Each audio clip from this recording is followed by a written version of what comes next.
In this first episode of our Microsoft Security Podcast series, we're diving into the essentials of security and compliance. I'm Mir Peters, and over the next 8 episodes, I'll be your guide through everything you need to know to pass the SC-900 certification exam. Today, we're starting with the core security concepts that form the foundation of Microsoft's security framework. Whether you're preparing for certification or just need to understand how to protect your organization's data better, this series will transform you from security novice to confident professional. Let's get started. Why security and compliance are now non-negotiable. Imagine losing sensitive customer data because of a single security oversight. What would that cost your organization? The financial hit might be only the beginning. Think about the ripple effects. Damaged trust with customers, loss of credibility in the industry, even legal consequences that take years to untangle. And here's the harsh truth. This scenario isn't just hypothetical. It's happening every single day. Organizations are now more connected than ever, with remote work becoming the norm and cloud-based tools dominating the tech landscape. While these advancements make work more flexible and collaborative, they also expose businesses to unprecedented risks. Data, once safely locked inside corporate networks, is now accessed remotely from personal devices, coffee shop Wi-Fi, and across different regions of the world. It may sound like a small shift, but this expanded access means your data isn't just inside your walls anymore, it's everywhere. For businesses, that everywhere introduces a blend of opportunity and vulnerability, especially when you consider compliance requirements combined with rising cyber threats. One of the most well-known consequences of a data breach is financial penalties. But what does that really look like? Consider companies that have been fined millions, or in some cases billions, for failing to properly manage sensitive information. Beyond financial losses, there's reputational damage that often has a longer-lasting impact than even the fines themselves. After all, trust is arguably an organization's most valuable currency. Think of this. Would you trust a company with your personal data if you knew they had leaked sensitive customer information just a year ago? These aren't just technical challenges, they're tangible risks that affect every corner of an organization. Let's take it a bit closer to home. Professionals working with Microsoft tools and platforms, whether you're building apps in Azure, analyzing data in Power BI, or even collaborating in Microsoft Teams, are impacted by security and compliance every day. Here's an example. You're sharing product research and financial forecasts in an Excel file stored in SharePoint. On the surface, everything might seem fine. Now imagine that file being accidentally shared with the wrong party, or worse, intercepted by a malicious actor. Without proper security measures and the right controls for compliance, even well-intentioned users can create vulnerabilities. And in most cases, responsibility doesn't fall to a single team, it's an organizational effort. That's why understanding these principles isn't just a task for IT departments, it's a business priority. When you dig into the numbers, the situation becomes even clearer. According to one recent report, the cost of cybercrime globally is expected to hit over $10 trillion annually by 2025. That's not just a corporate issue, that's an economy-wide issue. Compliance violations, while often tied to legal standards, carry consequences just as severe, from PR crises to operational disruptions that leave teams scrambling to recover. And while security and compliance used to sit in distinct silos, in today's interconnected world, the line between them has become blurry. Security ensures data stays protected, while compliance makes sure those protections meet legal and ethical standards. Together, they create a foundation of trust. Now, you might be thinking, that's all well and good, but I'm not in IT. Why should any of this matter to me? If your role involves working with data in any capacity, whether you're analyzing, storing, sharing, or reporting, it's absolutely relevant. You might not need to configure firewalls or audit compliance frameworks, but having awareness of how data security and compliance impact your workflows can completely change how you approach your job. Imagine a scenario where you're tasked with creating a dashboard in Power BI to present sensitive performance stats for a client. If sensitive data isn't handled properly or compliance measures aren't applied, misuse could lead to serious repercussions, even if you weren't the one managing the backend network. Understanding the basics gives you the foresight to identify potential risks before they become problems. That said, it's easy to feel overwhelmed. Cybersecurity threats evolve daily, legal standards shift every few years, and the tools we use to secure and manage data seem to grow more complex with each iteration. It can feel like a lot to juggle. But here's the good news. There are solutions specifically designed to simplify these challenges. Microsoft has spent years developing tools to address these complexities. From compliance management dashboards to automated threat detection, the right tools can streamline even the most daunting tasks. If this all feels dense, don't worry. Simplifying these frameworks into actionable insights is exactly what the Microsoft security ecosystem is designed to do. Think about encryption for a moment. Many professionals don't need to know the specific algorithms powering it, but understanding how it keeps data unreadable to unauthorized users, that's empowering. Similarly, compliance dashboards built into Microsoft Purview offer visual clarity around regulatory risks, so even non-specialists can make informed decisions. What's powerful about getting data security and compliance right is that they move beyond being just technical necessities. They become competitive advantages. Imagine being able to tell clients with confidence, your data is secured and managed in compliance with global standards. It's no longer just about avoiding disasters. It's about building trust and providing peace of mind, whether it's a customer choosing who to bank with or a client deciding between two service providers. Organizations that demonstrate strong security stand out. Take remote work.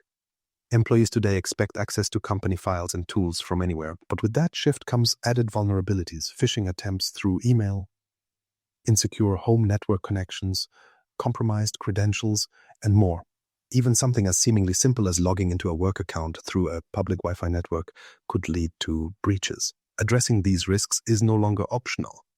And it's not limited to high-security industries like finance or healthcare. Every business managing private information faces these same challenges. Yet here's a key takeaway. Mitigating those risks doesn't have to be overly complex when broken into core strategies. Solutions like setting up multi-factor authentication across Microsoft 365 accounts or creating retention policies for archived emails help bridge the gap between compliance and day-to-day operations. The focus should be less on reactive measures like scrambling to fix breaches and more on proactive strategies to prevent them in the first place. Prevention builds trust. Trust builds growth. So where does all this lead us? It starts with seeing security and compliance not as burdens, but as strategic enablers. They enable transparency, which customers value deeply. They streamline operations by reducing legal risks and compliance fines. And perhaps most importantly, they bring clarity within teams by setting boundaries, defining who should access what and under what conditions. As we dive deeper into Microsoft's approach to security, one thing will become clear. Almost every tool from Azure to Defender is designed with shared responsibility in mind. You might wonder, how does responsibility for security divide between an organization and its cloud provider? That's exactly what we'll break down next. But in the meantime, hold on to this thought. Security and compliance aren't just stopgaps for crises. They're the foundation for building trust, driving innovation, and achieving success in this interconnected world. Understanding the shared responsibility model. Who's really responsible for keeping your data secure in the cloud? The cloud provider or your organization? It's not as simple as it might seem at first. When people hear about cloud services, they sometimes assume that the provider manages everything: security, backups, updates, the works. But this assumption can lead to serious vulnerabilities and misunderstandings. To avoid those gaps, you need to understand a concept called the shared responsibility model. It breaks down who handles what in terms of security and management depending on the type of cloud service you're using. So, what exactly does the shared responsibility model cover? It's a framework that divides security responsibilities between you, the customer, and your cloud provider. The idea is straightforward. The cloud provider takes care of certain foundational elements like physical security at their data centers, but you still manage parts like data protection and user access. It's not all outsourced just because the infrastructure is in the cloud, and knowing your specific responsibilities can make all the difference in keeping data safe. Let's clear up some misconceptions right away.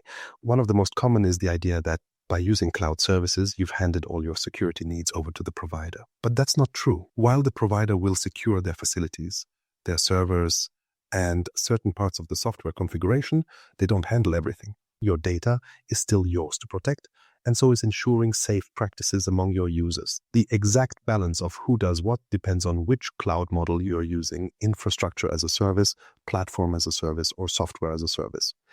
Each comes with its own mix of shared duties, which can get a little tricky to navigate without a closer look. Let's start with Infrastructure as a service, or IaaS, which is the most flexible and the most demanding cloud service model. Think of it as renting an empty lot and some basic utilities where you're free to build whatever you like. The cloud provider will handle things like the physical servers, networking and storage, as well as securing their data centers. But once you start using the platform, you're responsible for configuring the operating systems you install, making sure your applications are secure, and most importantly, managing the data you upload. Consider servers hosted through Azure. Microsoft ensures that their physical infrastructure is safe and available, but things like securing logins to your virtual machines or configuring firewalls are entirely up to you. If you don't lock down these elements, leaving them vulnerable, that's not something a cloud provider can fix retroactively. Next, we have Platform as a Service, or PaaS. Here's where things shift slightly. Instead of starting from scratch, you get a robust foundation to build and deploy applications without managing the underlying infrastructure. Imagine you're working in a pre-built workshop where most of the tools and utilities are already set up for you. As a developer or IT professional, you're focused on creating and scaling your applications. A key example is using Azure App Service, where your concern is the application code and the data it processes, while Microsoft manages core aspects like the operating system and runtime environment. However, once again, your responsibility doesn't simply disappear. The applications you build and the sensitive information they store are still in your hands, meaning policies for data protection and user access remain your job. Then there's Software as a Service, or SaaS. The most hands-off and arguably the simplest model. This is where you use applications that the provider fully manages, like Microsoft 365, where everything from the software updates to the infrastructure is handled on their end. This is often likened to renting a furnished apartment. You don't have to worry about fixing appliances, but how you use the space is entirely your responsibility. In SaaS, your focus is primarily on managing your accounts, managing access to sensitive content, and following best practices to keep identities secure. For example, Microsoft manages the application environment for Teams or OneDrive, but when a user accidentally shares a folder with someone outside the organization, it's your policies and proper training that prevent issues. Understanding that SaaS doesn't absolve you from certain oversight is a key part of mastering the shared responsibility model. Let's break this into an analogy everyone can relate to: housing. Imagine 3 different living situations: a vacant lot, a shared workshop, and a fully furnished rental, but in each case, you're responsible for securing your belongings. In the IaaS model, you're renting the lot, so you need to construct buildings, install locks, and control the property. PaaS is like moving into a workshop that's already operational, but you still need to lock away specific tools and files you use. Then in SaaS, you step into a ready-to-use space, but you still have to secure personal valuables inside your apartment. No matter which setup you choose, your data and how users handle accounts represent your responsibility. This analogy usually makes the concept easier to grasp without getting lost in technical details. A critical takeaway here is that no matter how much management your cloud provider handles, responsibility for your data remains with you. It's an industry standard recommendation to treat security in the cloud as a shared effort, not a one-sided arrangement. Even in the most comprehensive SaaS scenarios, you must implement strong data governance policies and stay vigilant over access controls. Why? Because at the end of the day, only your organization has the authority to define who gets access to files, who can share information externally, and how long critical data should be retained. Let's look at a statistic for perspective. In more than 90% of cloud security breaches, the root cause is misconfiguration or user error, not a failure of the provider's infrastructure. This highlights how the human side of cybersecurity can't be ignored, even when technology seems to handle much of the heavy lifting. Misunderstanding the division of responsibility within these models only increases the likelihood of these errors occurring. But why does all this matter so much in today's business environment? Organizations are moving to the cloud faster than ever, driven by the need for speed, scalability, and remote collaboration. But this acceleration sometimes outpaces security planning. Not knowing where your responsibilities begin and end can lead to costly oversights. If you assume your cloud provider is patching systems you're actually supposed to monitor, you might miss critical vulnerabilities. Similarly, if you don't address gaps in user training or data classification, no infrastructure-level security measure will save you from a breach. Now, think specifically about transitioning to the cloud. Whether you're moving an on-premises database to an Azure SQL instance or adopting Microsoft 365 company-wide, understanding the shared responsibility model isn't just a technical exercise. It's a practical roadmap for staying secure. For example, before migrating, you would evaluate what data needs additional encryption or determine which employees need access to certain services. This level of upfront planning prevents surprises later when you realize data protections weren't applied correctly. The cloud brings incredible advantages, but it also shifts the way organizations handle risk. In traditional on-premises setups, IT departments had more direct control over everything from hardware to software. Cloud services distribute that control, which has its benefits but also requires organizations to adapt their strategies. Understanding the shared responsibility model ensures there are no gaps in that adaptation. Ultimately, the payoff for understanding and adopting the framework is control. By knowing exactly which aspects of security fall on your shoulders, you can implement the right policies without unnecessary guesswork. You'll also avoid surprises like discovering too late that a specific setting you thought the provider managed was actually your responsibility all along. More importantly, it empowers your team to make proactive decisions about safety measures instead of relying solely on reactive fixes after an incident occurs. Now let's take that idea and extend it further. If cloud security requires a shared effort, how do you ensure that no single failure brings everything down? How do you build in layers of protection so that even if one part of your security stack is compromised, the rest still holds strong? This leads us directly to the next topic, an approach called defense in depth. We'll explore how relying on multiple security layers minimizes risk and provides peace of mind. But for now, remember, mastering the shared responsibility model starts with understanding its purpose, dividing tasks while maintaining accountability for your data, no matter how it's stored or accessed. The power of defense in depth. If one layer of your security fails, do you have backups to keep your data safe? It's a question that gets to the heart of the defense in depth strategy. No single security measure, no matter how advanced, can completely eliminate risk. Attackers constantly adapt, vulnerabilities are discovered unexpectedly, and sometimes even human error plays a role in creating cracks in your defenses. That's why relying on just one layer of protection is risky. Defense in depth offers a different approach, layering multiple security measures so that even if one fails, the others still protect your systems and data.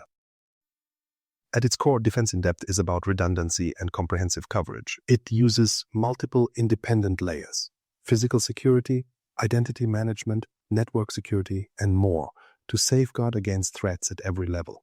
The goal is clear: reduce the risk of breaches by increasing the difficulty for attackers at every step. Layers work in harmony, ensuring that access to sensitive data is as complex and secure as possible.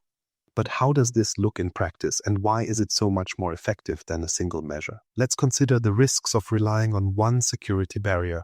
Think of it as locking a house with just one lock. If that lock is broken or bypassed, the entire house is vulnerable.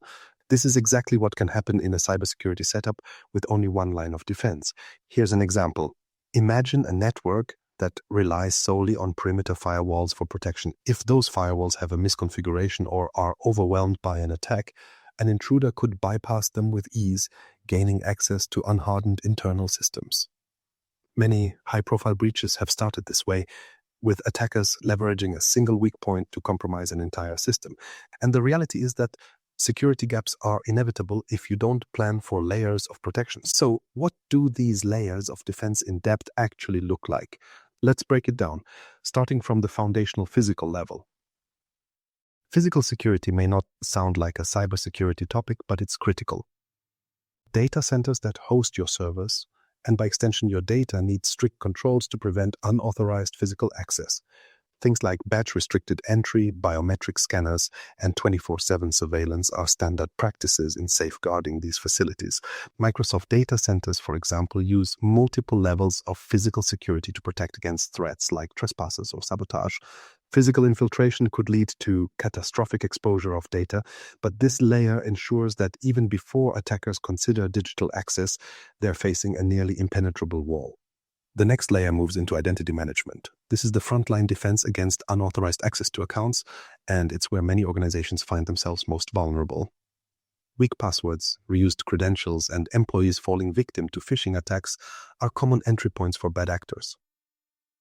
Identity management tools like multi-factor authentication, MFA, and conditional access policies provide the next layer of defense by making it far more difficult for someone to use stolen credentials to gain access.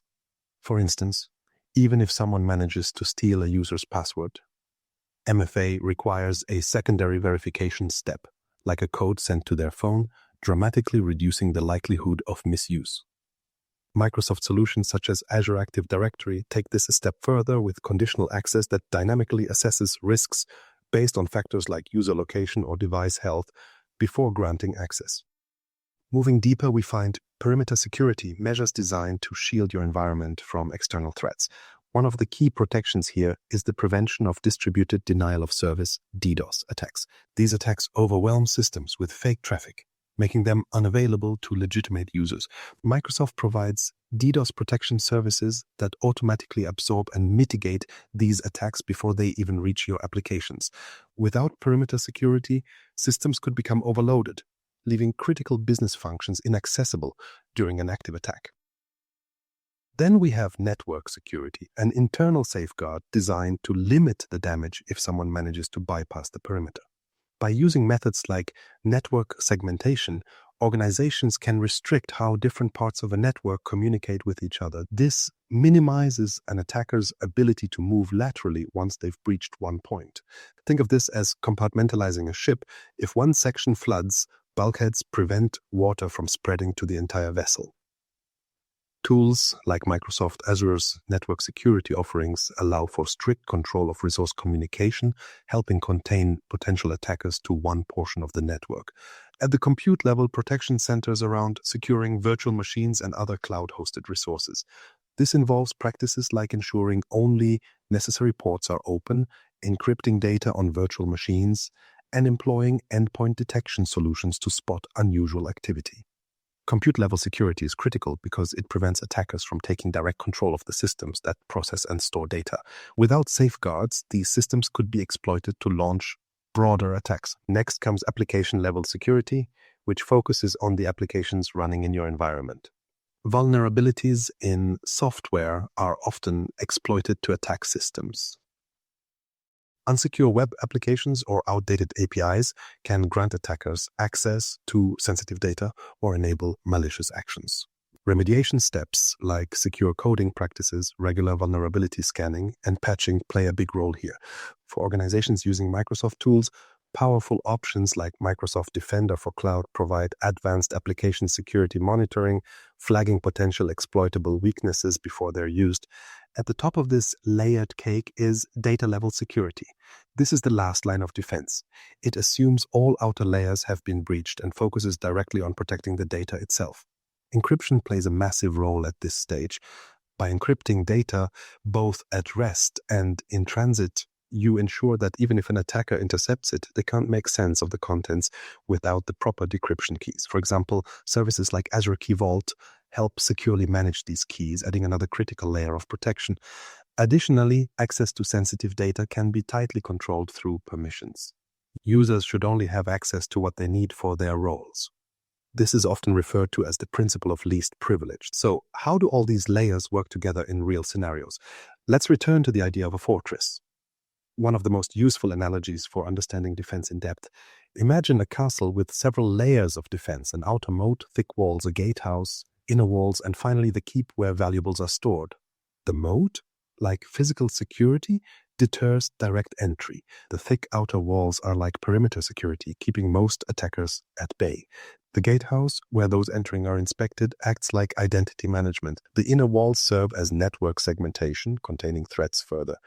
Then, inside the keep, treasure is protected directly, just as encryption protects sensitive data.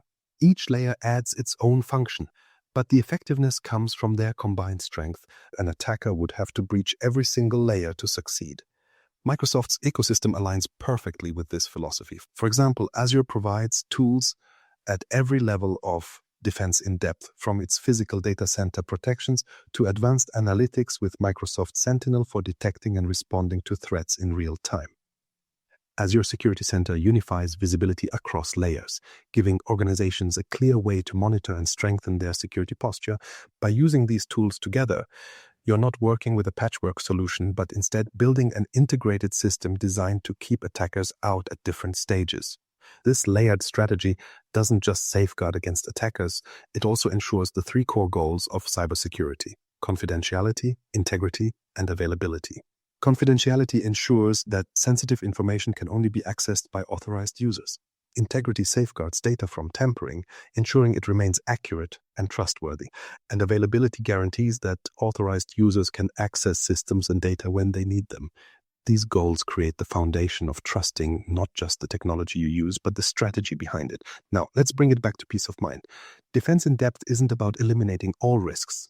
It's about preparation and redundancy. It acknowledges that breaches might happen, but it ensures those breaches don't lead to catastrophic outcomes. The combination of overlapping layers minimizes weak points and gives you more time to detect and respond to incidents before they spiral out of control. Think of it as having a well-equipped toolbox instead of relying on a single tool to fix every problem. As we've seen, this strategy is both powerful and adaptable. However, what happens when you take an even more extreme view? What if you start from the assumption that every layer of protection is already compromised? That's where the Zero Trust model steps in, an approach specifically designed to address this worst-case scenario. Let's look at how Zero Trust shifts the mindset from locked doors to constant verification and monitoring, and why it's becoming essential in today's security landscape. The Zero Trust mindset: never trust, always verify. What if you treated every connection, even one coming from inside your organization, as a potential threat? It's an approach that completely flips traditional security on its head, and it's what the Zero Trust model is built on. Zero Trust abandons the old assumption that resources within a corporate network are inherently safe. Instead, it works on one overarching principle: never trust, always verify. Every user, device, connection, every single access point is continuously verified as though it could be compromised, even if it's already within your network. With this mindset, Zero Trust shifts security from reactive to proactively rigorous. So why is Zero Trust such a critical change? The answer comes down to how much the modern workplace has evolved. In traditional perimeter-based security, everything inside the corporate network was considered safe, protected by firewalls and other boundary defenses. These strategies were designed for environments where people worked from the same location, accessing local servers. But today, workforces are remote. Cloud-based resources are the norm, and personal devices are often used for professional tasks. The concept of a trusted internal network no longer matches reality. Attackers have learned to exploit this disconnect. A single compromised credential or an overlooked vulnerability can let them bypass those perimeter defenses entirely. Let's look at some examples of what this means in a real-world setting. Say an employee's laptop is stolen. In a perimeter-based system, as long as the attacker is using the laptop to access internal resources, no alarms might be raised because the device is already inside the network. Or consider phishing attacks where stolen credentials grant a malicious actor access to sensitive information without triggering any security controls. These are the gaps Zero Trust aims to close. It acknowledges that trust is a risk in itself, especially with attackers finding increasingly creative ways to exploit weak points. The Zero Trust model hinges on three core principles: explicit verification, least privilege access, and the assumption of breach. Each plays a specific role in creating a security framework that is stronger and more adaptable to modern challenges. The first principle, explicit verification, removes the assumption that users or devices are trustworthy by default. Instead, every access request is checked against multiple factors: who the user is, what device they're using, where they're located, and even what type of data they're trying to access. For example, let's say someone attempts to log in to a Microsoft 365 account from a new country while using an outdated device. Zero Trust wouldn't just allow them in. Instead, it would enforce additional checks, like requiring multi-factor authentication, MFA, or denying the request entirely based on conditional access rules. By verifying access in real time based on rich contextual data, explicit verification helps organizations make smarter, more secure decisions about what resources should remain accessible. Next, there's least privilege access. This principle takes a need-to-know approach. Users and devices are only granted the minimum level of access necessary to perform their tasks and nothing more. For example, an employee working in marketing shouldn't automatically have access to detailed financial records simply because they both share the same internal network. Admin privileges, data permissions, and even access to certain applications are tightly managed to confine potential damage in case of unauthorized activity. Microsoft tools like Azure Active Directory support this by offering just-in-time JIT access, allowing privileged account access for specific timeframes and then automatically revoking it. It's not about blocking people from doing their jobs. It's about ensuring they only reach what they specifically need, reducing the surface area for attacks. Finally, there's the assumption of breach. Traditional security often views breaches as outliers or dramatic events that occur somewhere out there. Zero Trust flips this thinking by operating under the premise that breaches can and will happen, whether through external forces or internal errors. What happens next? The ability to detect, contain, and respond is what makes a difference. For example, network segmentation becomes a key part of this principle. If one segment of a network is compromised, segmentation prevents attackers from freely moving through the entire environment. Similarly, encryption ensures that even if data is accessed, it's indecipherable without the proper decryption keys. Now, for Zero Trust to work, it requires more than just these high-level principles. That brings us to the 6 core pillars that support its implementation: identities, devices, applications, data, infrastructure, and networks.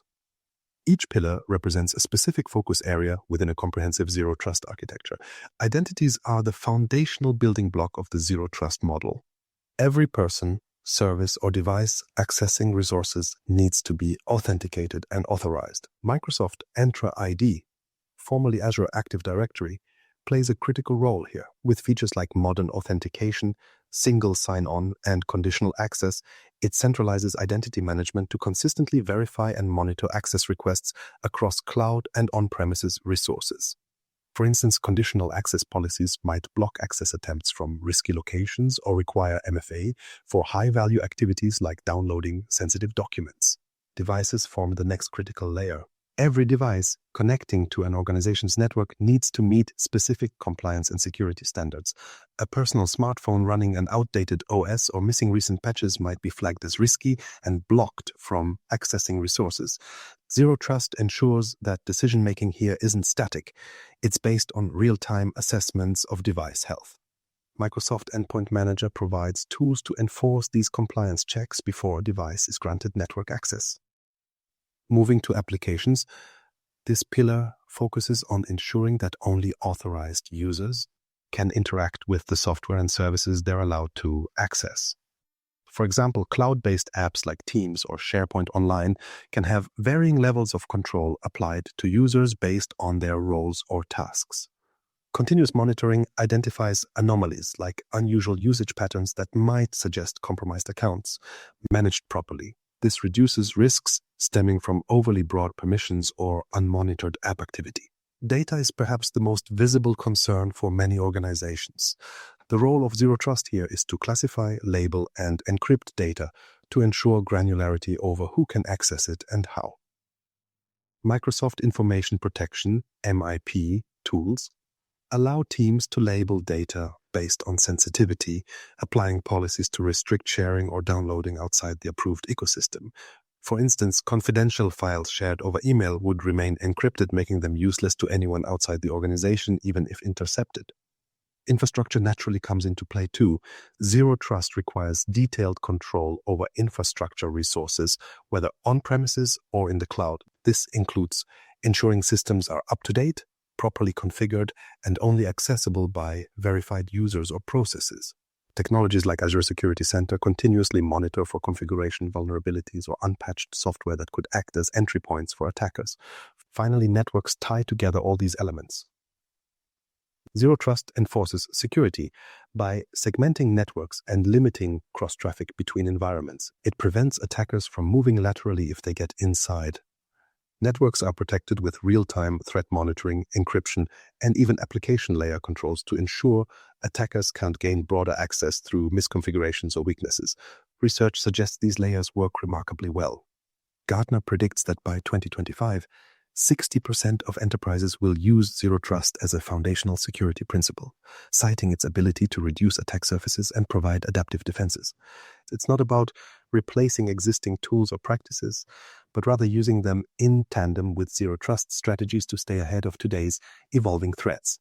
The transformative power of Zero Trust lies in how it rethinks security, not as a singular boundary, but as an ongoing process. Organizations adopting this mindset are better prepared to respond to incidents, adapt to the expanded cloud-first work environment, and protect sensitive data regardless of where or how it's accessed. For example, a healthcare business might use Microsoft Entra ID to smoothly implement conditional access across cloud applications while layering encryption across patient data shared remotely by employees. This integration ensures that security and accessibility go hand in hand, building trust with patients, partners, and staff. But Zero Trust isn't about paranoia, it's preparation. It's assuming not that threats might one day reach your environment, but that they've already found their way inside. By designing every layer of access and security to validate everything, organizations are better equipped to halt breaches before they escalate.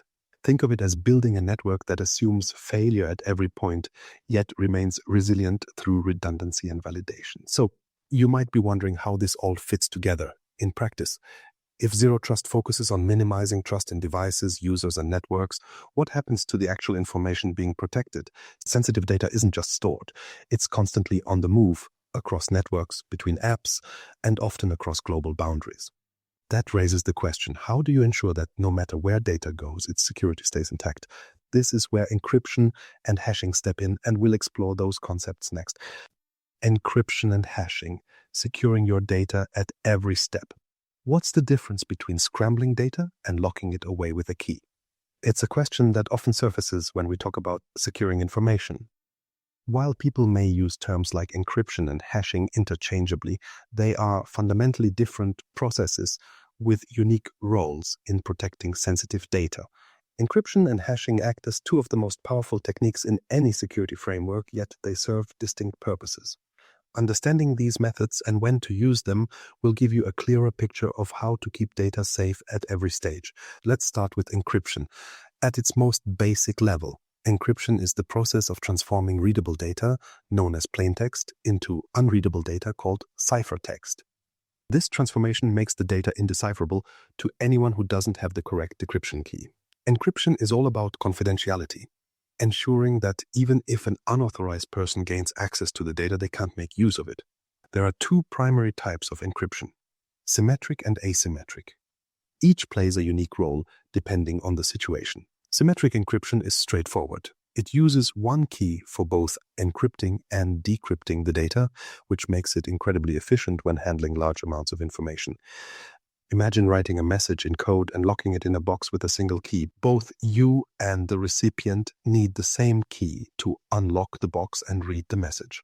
This simplicity makes symmetric encryption ideal for securing data stored in one place, like files on a hard drive or databases within a private network. However, there's a trade-off. The key itself becomes the weak link. If it's lost, stolen, or shared with the wrong person, your security is compromised. That's why organizations using symmetric encryption need robust processes to securely distribute and manage keys. For example, when encrypting application logs stored on a server, the focus isn't just on encrypting the files, but also on ensuring the encryption key doesn't end up somewhere it shouldn't, like an unlocked folder. Now, let's shift to asymmetric encryption, which takes the concept of keys to another level. Instead of one key, it uses a pair of keys, a public key for encryption and a private key for decryption. These two keys are mathematically related but cannot substitute for one another. Picture this as locking a box with a padlock to which only you have the key. Anyone can add items to the box, but only you can unlock it. Asymmetric encryption is most often used for secure communications over public networks where sharing a single key would be risky. For instance, when you log into a website using HTTPS, a public key encrypts the data you send to the server. Only the website's private key can decrypt that data, ensuring that even if someone intercepts the communication, they can't read it. This approach is also critical for digital signatures, where the private key proves the authenticity of a document or message, and the public key allows others to verify it. But encryption alone doesn't address every security need. That's where hashing comes in. Unlike encryption, hashing doesn't rely on keys and isn't reversible. It transforms data into a fixed length value called a hash that's unique to the input. The idea is that even the slightest change in input data results in a drastically different hash. For example, a short password like my password 123 might be hashed into something that looks completely indecipherable, such as 9ED6F928C1B4E685 EDB1DCE5F0933. Hashing is commonly used for verifying data integrity or securely storing sensitive information like passwords. Now, imagine what happens when you enter your password into a portal.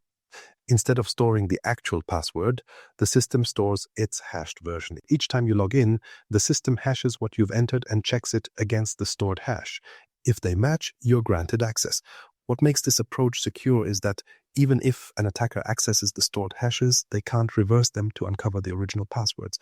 However, because attackers often attempt to guess passwords by brute force or using pre-computed lists, like dictionary attacks, stronger measures are needed. That's where salting comes into play. Salting involves adding a unique random value to a password before hashing it, effectively creating a unique hash for every user, even if multiple users have the same password. For example, if two employees both choose password 123, their stored hashes would still look completely different thanks to the added salt. This small step makes brute force attacks far more difficult, as each password guess would need to account for the unique salt as well. So, how do encryption and hashing complement each other, and when are they applied? Encryption handles confidentiality by ensuring that only authorized users can read the data, often while it's stored or transferred. For example, data traveling from your computer to a remote server over a VPN is encrypted to prevent interception. On the other hand, hashing focuses on integrity. It ensures data hasn't been tampered with by checking whether the hash value of the current file matches the expected value. Where encryption secures information during its use or storage, hashing is more about confirmation, proving that what you have is what you expect. To make this easier to understand, think of encryption as a padlock and hashing as a fingerprint. A padlock only opens with the right key, reflecting encryption's role in controlling access. Meanwhile, a fingerprint uniquely identifies an individual, much like a hash uniquely identifies a specific set of data. These tools often work together in broader security frameworks to tackle multiple risks simultaneously. Encryption plays a vital role in protecting data at three key stages: at rest, in transit, and in use. Data at rest includes anything stored on a physical device, like a hard drive or cloud storage. Encrypting this data ensures that even if the device is stolen or hacked, it remains unreadable without the proper decryption key. Take, for instance, sensitive customer files stored in a Microsoft Azure database. Without encryption, an attacker who gains access to the server could steal and view all the data. Encryption locks that information down. Next is data in transit, which covers data moving across networks, whether it's an email being sent or files uploaded to cloud storage. Encryption here prevents eavesdroppers from seeing what's being transmitted. This is the backbone of HTTPS, where encryption allows secure communication between your browser and the websites you visit. Even if someone intercepts the data mid-transmission, it's effectively useless without the decryption key. Data in use adds another layer. This refers to data actively being processed, such as when an application accesses a database to retrieve customer information. Technologies like secure enclaves keep data encrypted even as it's processed, ensuring extra protection against vulnerabilities like memory attacks. All of these encryption stages enhance confidentiality, but hashing has its own role to play in ensuring that the data's integrity remains intact. Imagine uploading a file to SharePoint and then downloading it a week later. Hashing allows the system to check that the file hasn't changed during that time frame. If even one bit of the data is altered, the hash will be different, immediately signaling a problem. At this point, you might wonder where these techniques fit into a modern security framework. The answer is nearly everywhere. Whether your organization relies on cloud-first platforms like Microsoft 365 or a hybrid model that combines on-premises servers with cloud resources, encryption and hashing serve as defensive cornerstones. Microsoft tools like Azure Key Vault simplify encryption key management, while services like Defender for Cloud integrate both encryption and hashing into real-time threat monitoring. These tools not only protect your data, but also streamline how it's monitored, making it easier to maintain security without adding unnecessary complexity. It's also worth noting that these methods are crucial for compliance with regulations like GDPR and HIPAA, which mandate strict controls over sensitive data. Encryption makes it possible to meet those requirements by protecting personal identifiable information, PII, while hashing ensures systems can verify the integrity of records used for audits or legal purposes. Ultimately, understanding when to use encryption versus hashing isn't about choosing one over the other. It's about knowing how these tools work together. To create comprehensive protection, encryption shields data as it moves and rests, while hashing validates its authenticity. Together, they ensure that data remains not only safe but also trustworthy, giving organizations the confidence to operate securely in an environment where threats are a daily reality. Now, if this sounds like a solid technical foundation, that's because it is, but technology alone doesn't make a system secure. The human side plays just as important a role. Security protocols need to align with policies and regulations to ensure organizations stay compliant while protecting users and stakeholders. That raises an important question: how do businesses tie these technical protections into governance and regulatory frameworks? To answer that, we'll dive into governance, risk, and compliance, the GRC framework, next. So far, you've seen how encryption and hashing handle the technological side of security. Next, we'll discuss how organizations manage the legal and operational side by integrating these practices into the bigger picture. Governance, risk, and compliance, the GRC framework. How do you ensure your organization meets all the legal and regulatory requirements it faces without getting buried in endless paperwork and processes? It might sound like an overwhelming challenge, but this is exactly what the Governance, Risk, and Compliance, or GRC framework, is designed to solve. GRC brings structure and clarity to the often chaotic process of managing regulatory obligations, mitigating risks, and ensuring that organizations operate ethically and responsibly. It's not just about ticking boxes. Done right, GRC can transform how a business operates, reducing risks and improving trust with stakeholders. Let's start with governance, which forms the backbone of a GRC framework. Governance refers to the system of rules, procedures, and processes your organization uses to direct and control its activities. In practical terms, this means deciding who can access what resources under what conditions and for how long. Think of it as setting the house rules for how data and systems are managed. Governance ensures everyone understands their responsibilities and that there's a clear structure for accountability. Not only does this improve operational transparency, but it also ensures alignment with external standards like industry regulations and legal mandates. Here's an example of governance in action. Imagine your organization stores sensitive customer information in a cloud database. Governance dictates the rules around how that data can be accessed. In this case, perhaps only certain employees have permission to view it, and only under specific conditions, such as from a secure device connected through a company-approved network. These controls prevent unauthorized access and ensure data integrity, supporting both internal safety protocols and compliance with external obligations. Without these rules in place, it's easy for misuse, accidental or otherwise, to occur. However, governance can't prevent risks entirely, and that's where the second component of GRC, risk management, enters the equation. Risk management is all about identifying, evaluating, and mitigating threats that could negatively impact your business or your customers. Risks can come from anywhere. External threats like security breaches, natural disasters, or economic instability, or internal issues such as employee error, misuse of data, or fraudulent activity. Every organization will face a mix of these risks, and the role of risk management is to minimize their impact. A critical part of risk management is prioritizing. Not all risks are equal. Some may represent a minor inconvenience, while others could create catastrophic consequences. Let's say you've identified two risks. One, the possibility of a phishing attack targeting employees, and two, a delay in updating internal software patches. While both are important, the phishing attack could lead to immediate data theft, impacting customers and exposing your organization to legal penalties. It may make sense to prioritize anti-phishing training and MFA policies as a mitigation measure before addressing lower-risk items. Microsoft tools like Azure Security Center play a vital role here. They monitor risks in real time, send alerts when potential threats arise, and offer recommendations for resolving vulnerabilities. For example, if the system detects misconfigured network security settings that could expose sensitive data, it doesn't just alert you, it provides actionable guidance to fix the issue. This balance between identifying risks and equipping organizations with tools to address them ensures that business operations run more smoothly while maintaining security. But identifying risks isn't enough. You must also ensure your organization complies with external regulations and expectations. That brings us to the third pillar of GRC, compliance. Compliance involves adhering to local, national, and international regulations that govern privacy, security, and how data should be handled. These rules determine the types of data that need protection, establish processes to meet legal obligations, and lay out penalties for those who fail to follow them. Importantly, compliance and security are related but not interchangeable.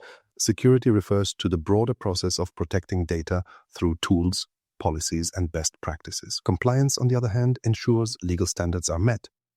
You can think of compliance as your organization's legal GPS, guiding it on how to operate ethically and lawfully while avoiding fines or penalties. For example, under the General Data Protection Regulation, GDPR, organizations must implement specific measures like data encryption and strict access controls to protect sensitive personal information. Microsoft's Compliance Manager simplifies this process by providing a centralized dashboard that tracks regulatory requirements and identifies areas where your organization may fall short. Let's focus on one key area of compliance: privacy. Privacy regulations are designed to ensure organizations collect, process, and share personal data transparently and responsibly. Personal data refers to any information that identifies or could identify an individual. Privacy rules mandate everything from obtaining explicit consent to notifying customers about how their data will be used. For instance, if a customer fills out a form on your website, you need to explain why you're collecting their email address, how it will be stored, and whether it will be shared with third parties. Violating these rules doesn't just lead to financial penalties, it can permanently damage trust with your users. Data residency and sovereignty also play significant roles in compliance. Data residency refers to where data is physically stored. Many countries have specific laws requiring certain types of data to remain within their borders. Data sovereignty ensures that even if the data is physically stored in another location, it remains subject to the laws of the nation where it originated. For example, an organization based in the European Union must comply with GDPR regulations even if the servers hosting its data are located in another country. These principles demand careful oversight when working with cloud services. So where does Microsoft fit into all this? Microsoft's tools aim to make navigating GRC as seamless as possible. One standout here is Microsoft Purview, a platform that integrates governance, risk, and compliance solutions into a single workspace. With tools like data loss prevention, insider risk management, and information protection, Microsoft Purview allows organizations to automate compliance tasks that would otherwise require significant manual effort. Imagine setting automatic policies to block employees from sharing sensitive customer information outside the organization. It's an example of how automation can enforce governance while reducing human error. Let's take another tool, Compliance Manager. It provides templates tailored to specific regulatory requirements like GDPR or HIPAA to help organizations quickly assess whether they meet legal standards. It also tracks improvement actions, which might include configuring encryption standards, refining access controls, or adjusting certain privacy settings across apps like Teams, OneDrive, or SharePoint. By streamlining compliance management, organizations can shift resources from repetitive tasks to strategic initiatives while maintaining accountability. An unexpected benefit of a robust GRC framework is how it streamlines operations rather than complicating them. While initial implementation may seem like added effort, a well-structured system reduces the chaos that comes with last-minute audits, unpredictable threats, or unclear responsibilities. Consider a healthcare company handling sensitive patient data. Without clear governance rules, employees might accidentally use unsecured platforms for data sharing, violating health privacy laws. With tools like Microsoft's Compliance Manager, this company could automatically highlight risky actions, enforce policies, and ensure all information is stored securely, avoiding unnecessary complications. It's not just about reducing risk or staying out of trouble either. A strong GRC framework builds trust with employees, customers, and stakeholders who see that your processes are designed to protect their interests. When customers know their data is being handled responsibly, it improves their confidence in your organization, which can even become a competitive advantage. In fact, demonstrating compliance during contract bids or RFP processes often sets compliant businesses apart from less prepared competitors. GRC also provides the flexibility to adapt as regulations evolve. Laws around data privacy and security aren't static. GDPR, for example, has influenced similar regulations across the globe. Without a structured way to track and adapt to these changes, organizations risk falling behind. Tools like Microsoft Purview Compliance Manager help automate tracking by updating templates and policies as laws change, letting businesses make real-time adjustments instead of scrambling to meet retroactive deadlines. Ultimately, GRC frameworks aren't just about rules and checklists. They're about protecting an organization's most valuable assets, its people, its customers, and its reputation. They help reduce risks, streamline compliance efforts, and strengthen governance structures, all while building trust and operational efficiency. With Microsoft tools simplifying the complex and evolving regulatory landscape, GRC becomes far more manageable, enabling organizations to focus on what they do best. But even with governance and compliance simplified, one question remains. What about the people themselves, employees, contractors, and administrators who access your organization's systems every day? Their identities are the keys to unlocking everything else, and protecting those identities is arguably the most crucial step of all. So far, we've talked about protecting data, systems, and processes. But next, we'll shift our focus to the most critical element, identity, and explore why it's become the new security perimeter in today's cloud-first world. Why identity is the new security perimeter? What if your identity was the key to your organization's entire security framework? That might sound surprising, but in today's interconnected and cloud-first world, identity has moved from being a background element to becoming the core of modern security strategies. It's no longer just about logging in to access your email or company files. It's about ensuring every person, device, and application has the exact level of access they need, no more, no less. Essentially, identity has become the new security perimeter. Instead of relying primarily on securing the internal network as organizations used to, security now starts with verifying and protecting who or what is trying to access your resources. The shift to identity-based security comes from changes in how we work. The old perimeter-based model was built for a time when employees worked in on-premises offices, accessed tools on company servers, and connected through secure corporate networks. But that model starts to fall apart as soon as you introduce remote work, cloud applications, and personal devices into the mix. These days, employees might be accessing resources from a coffee shop, using a personal laptop, or signing in to a cloud-based app like Microsoft Teams on their phone. The physical boundaries of the organization have disappeared, and that's allowed attackers to target vulnerabilities where the traditional perimeter can't reach. So, how does identity step in to solve these challenges? More advanced identity management systems shift the focus from where users are to verifying who or what they are. Instead of assuming that access requests coming from inside the network must be safe, modern strategies examine every single connection, regardless of its origin. The entire goal is to control who gains access, under what conditions and to what extent they're allowed to interact with applications, systems, and data. To understand how this works, identity management is often broken down into 4 critical functions: managing identities, authenticating access requests, authorizing actions, and finally, monitoring everything that happens. These 4 pillars work together to create a security framework that supports both convenience for users and protection for the organization. The first piece, managing identities, focuses on the creation and maintenance of user and device identities. When we talk about an identity, we don't just mean a simple username or password. An identity can represent a person, a device, or even an app, and it comes with a profile of attributes, things like their role, location, and permissions. Managing these identities ensures that they're accurate, up-to-date, and assigned appropriately. For example, if a new employee joins your company, their identity must be created and configured with access to only the systems and data they need. Similarly, when an employee leaves or changes roles, their identity needs to be updated or removed to avoid leaving unnecessary access open. Tools like Microsoft Entra ID make this process much simpler, even in complex environments where identities are constantly changing. Once an identity is established, the next step is authentication, validating that the person or system accessing the resource is who they claim to be. Basic authentication typically involves passwords, but as we've learned, passwords alone are not enough. They're vulnerable to phishing, brute force attacks, and credential leaks.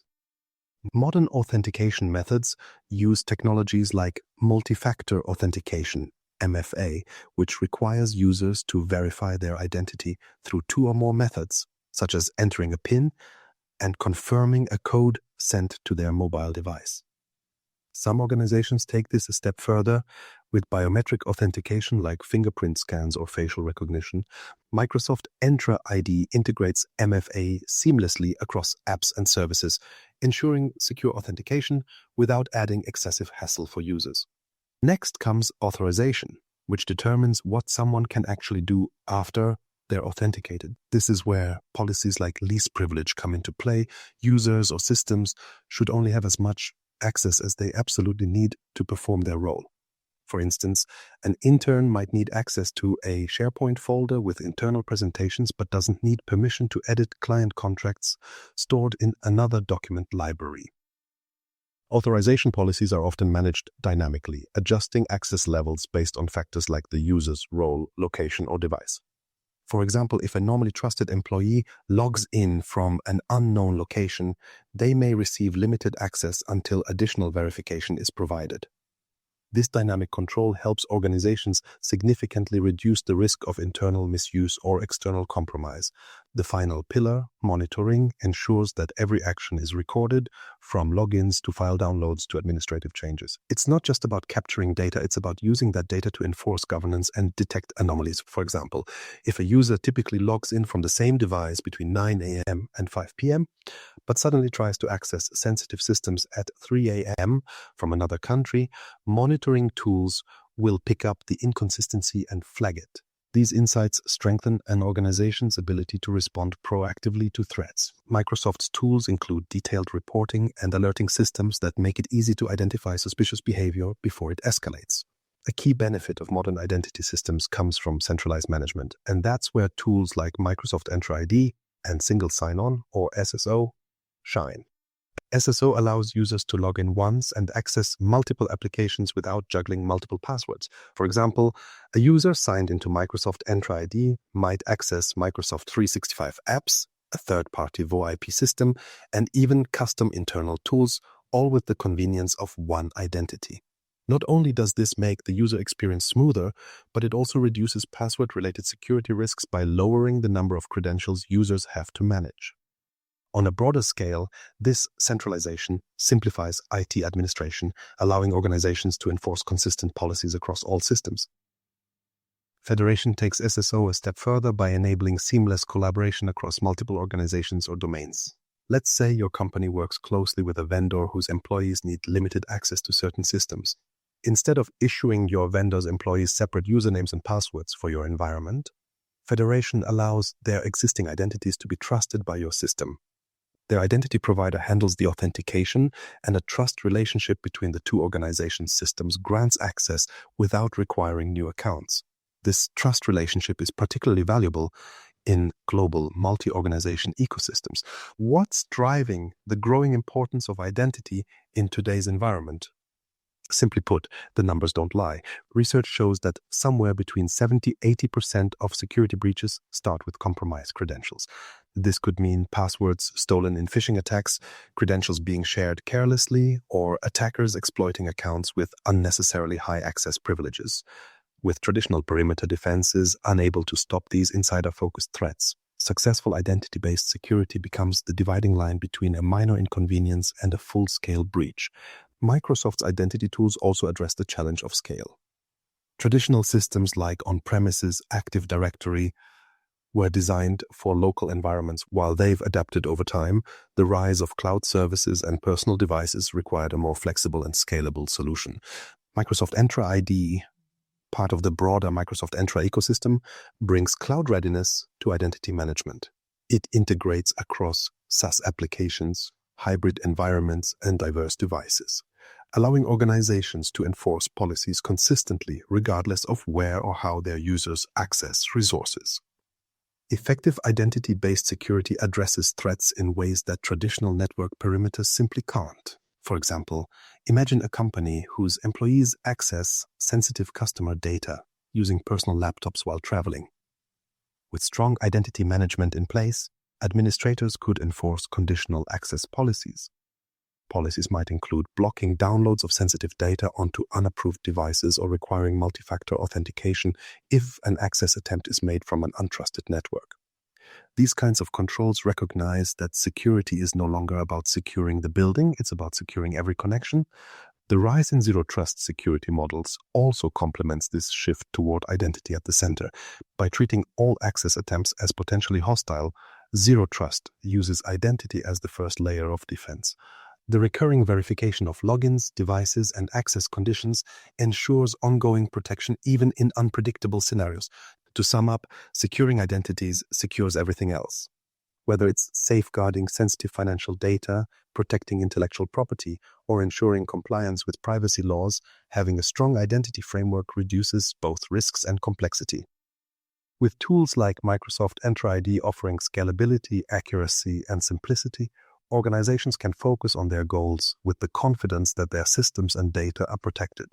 The future of security starts here, with protecting the who behind every interaction. But managing identities and addressing security challenges are just the beginning. The next logical question is, how do you take all these concepts, shared responsibility, layered defense, zero trust, encryption, and identity, and apply them in your actual work? That's exactly what we'll explore next, as we look at practical steps for Microsoft users to integrate these strategies into their daily workflows. Putting it all together, practical steps for Microsoft users. How can you apply everything you've learned to make a real difference in your work? Let's take everything we've discussed: shared responsibility, defense in depth, zero trust, encryption, identity management, and the governance, risk, and compliance framework, and talk through how these concepts translate into practical changes in your day-to-day workflows. It's one thing to understand these theories, but integrating them without getting overwhelmed is where the real challenge lies. The good news is that with Microsoft tools, this process becomes manageable, whether you're a data analyst, an administrator, or someone supporting your team's IT strategy. A great starting point is thinking about the shared responsibility model because it sets the stage for understanding what you need to protect versus what the cloud provider secures on your behalf. In an Azure-based application, for instance, physical security at the data center and basic infrastructure protections are handled by Microsoft. But once you upload business-critical files to a virtual machine or database, safeguarding access to those resources becomes your job. Practical steps here could include setting up Azure Role-Based Access Control, RBAC. This allows you to define exactly which users or groups can manipulate specific datasets or configurations. For example, assign read-only access to team members who only need to review financial records while granting full permissions to accounting specialists working directly with budgets. This ensures you meet the shared responsibility model halfway by clearly defining roles and securing your side of the cloud. While implementing access controls is a strong start, It's not enough to rely on a single layer of protection. That's where applying defense in depth strengthens your setup. A perfect example of this is configuring layered protections for data stored in Power BI. First, secure access to Power BI workspaces with Microsoft Entra ID and enforce multi-factor authentication, MFA, for anyone attempting to view sensitive dashboards. Then, enhance protection by applying encryption both at rest and in transit for data within your datasets. Tools like Microsoft Purview Data Loss Prevention, DLP, policies add another layer by restricting actions like exporting reports with confidential information to unmanaged devices. These steps create individual defenses that work together, blocking threats from multiple angles. So if one layer like MFA is bypassed, encryption and policy-based controls are there to catch potential breaches before they escalate. The Zero Trust mindset enhances these layers further with its never trust, always verify philosophy. Think about how often employees access work resources remotely, on personal devices from non-office networks and via public Wi-Fi. Without Zero Trust principles in place, a valid password might permit access without additional checks, even during these riskier scenarios. By combining conditional access policies with real-time risk analysis, Microsoft Entra ID ensures that verification goes beyond trust alone. For instance, an employee working from a known location on a compliant device might log in with minimal friction, whereas someone logging in from a random cafe might trigger stricter controls like requiring additional verification or restricting access to specific corporate apps. This dynamic control reduces exposure to phishing attacks and credential misuse while balancing security with productivity. But Zero Trust isn't just about users. It applies to devices and apps too.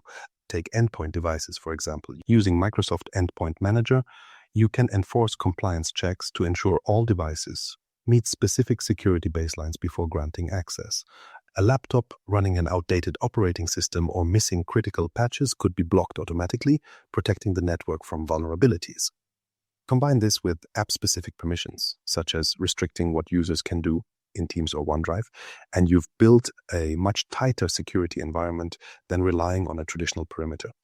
These strategies ensure that no resource, whether user, device, or service, is granted more access than necessary. When it comes to protecting the data itself, encryption and hashing play a direct role in maintaining confidentiality and integrity, both during storage and transit. Microsoft provides built-in tools for data encryption across its services. For instance, Azure SQL Database offers transparent data encryption, TDE, to ensure that sensitive data is encrypted at rest with no additional configuration required. For transit, consider enabling HTTPS connections on any web-based application you manage, ensuring that all interactions between users and the app are encrypted. Meanwhile, hashing can be implemented for verifying data integrity. An example could be using Azure DevOps to validate code files. By generating hash values during check-ins and comparing them during deployment, you can detect unauthorized changes and confirm file authenticity before pushing updates live. Let's switch to the governance, risk, and compliance framework. How do you make it actionable? Microsoft Purview Compliance Manager simplifies this by giving you a clear breakdown of regulatory requirements relevant to your industry and region.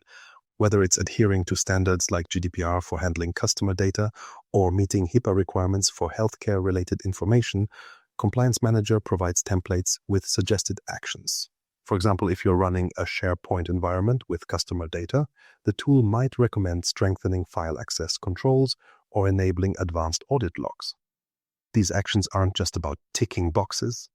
They ensure smoother audits, fewer compliance risks, and ultimately better protection for your stakeholders.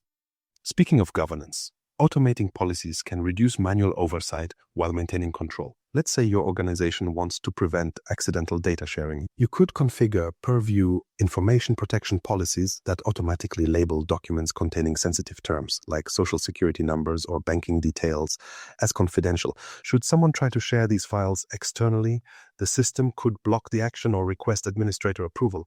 Meanwhile, insider risk management features in Purview can monitor for unusual insider activities like high-volume file downloads or repeated attempts to access restricted resources. This proactive approach means you're not just reacting to issues, you're preventing them in the first place. Microsoft Defender also plays a vital role here, especially in threat monitoring and response. With tools like Defender for Cloud, you get real-time insight into potential vulnerabilities or breaches across your Azure environment. Let's say a developer accidentally opens unnecessary ports on a virtual machine. Defender for Cloud flags this as a security risk, provides remediation steps, and even offers automated fixes to reduce attack surfaces. Similarly, Defender for Identity monitors access patterns to detect unusual behavior, like an administrator account being used outside business hours from a foreign IP address. These integrated solutions make it easier to manage risks without needing to constantly supervise every detail manually. But identity remains the most critical part of all these measures because it governs who is accessing what, when, and how. Setting up strong identity management through Microsoft Entra ID lets you integrate single sign-on (SSO) across your organization's apps, reducing password fatigue for users while improving security. Complement this with MFA, which has been shown to block over 99% of attacks on accounts. Also, don't overlook the value of tracking permissions regularly through access reviews. For example, Azure Active Directory offers periodic attestations for group memberships and user privileges, ensuring that only those who still need access retain it. Whether it's granting external contractors temporary permissions or revoking outdated roles from employees who've shifted responsibilities, these cleanups reduce vulnerabilities created by excess access. So, how do these steps translate into real outcomes? Let's consider an example. A small business using Microsoft 365 might start by enforcing MFA through Entra ID, giving employees secure, easy access while mitigating risks from password-only logins. Next, they configure compliance labels in Purview to classify financial reports automatically as highly confidential and restrict downloads to managed devices. Then they implement a layered defense in-depth strategy, encrypting sensitive Excel file libraries with Azure Key Vault, segmenting network traffic through virtual private networks, VPNs, and applying conditional access rules to block access from untrusted regions. Each of these measures, while small on its own, contributes to a comprehensive security posture. Integration is also key to efficiency. The beauty of Microsoft's ecosystem lies in how these tools interact seamlessly. For example, Purview's compliance tracking feeds directly into Security Center, where alerts from Defender consolidate with insights from Entra ID. You're not managing siloed solutions, you're building a unified security dashboard that allows real-time visibility and fast decision-making. Automated workflows like triggering email alerts for critical compliance errors can cut response times dramatically, ensuring issues don't snowball into crises. But complexity can still feel overwhelming, even with these tools helping to streamline your work. Here's where periodic assessments come in. Schedule quarterly security reviews to evaluate your systems against Microsoft Secure Score, a tool that measures your organization's security posture and recommends improvements. This could involve strengthening encryption protocols, refreshing outdated security policies, or simply ensuring your compliance dashboards are updated with the latest regulatory standards. These ongoing evaluations create a culture of continuous improvement rather than a one-off checklist approach. Are these steps foolproof? Not entirely. No system ever is. But implementing them can significantly reduce risks while also improving efficiency and trust. By automating repetitive compliance tasks, monitoring critical systems in real time, and prioritizing identity-based security, your organization gains more than just protection. You gain the freedom to innovate without fear that security gaps hold you back. So, where do you begin? Start with small, actionable steps. Configure MFA today if you haven't already. Implement encryption on your most sensitive datasets. Begin tagging documents in Purview with compliance labels to prevent accidental sharing. The idea isn't to overhaul your entire system overnight, but to gradually layer strong practices across each area of your organization. Over time, these changes will create a resilient security foundation capable of adapting to changing threats and technologies. That brings us to a critical realization. Security and compliance aren't just technology concepts. They're tools for building confidence, fostering trust, and empowering teams to achieve more. Whether you're using Microsoft Defender to monitor vulnerabilities, Azure to securely host applications, or Purview to manage compliance tasks. These tools give you the ability to focus on what matters most: running a successful, innovative organization in today's increasingly complex digital world. With these practical steps in mind, you're ready to take action. But what's next in your journey? Up next, we'll explore how you can push your skills even further, ensuring your security expertise isn't just applied in your daily work, but recognized at the industry level. Mastering security, compliance, and identity isn't just about protecting data, it's about enabling trust, growth, and innovation. These fundamentals redefine how organizations manage risk and adapt to modern challenges, and they create opportunities for professionals willing to embrace them. Certifications like Microsoft's SC-900 validate your understanding of these core concepts while demonstrating your ability to apply them. They not only strengthen your career, but also show your commitment to staying ahead in this critical field. Start implementing what you've learned today and take the next step by earning certification. Your expertise can drive meaningful change in your organization's security strategy,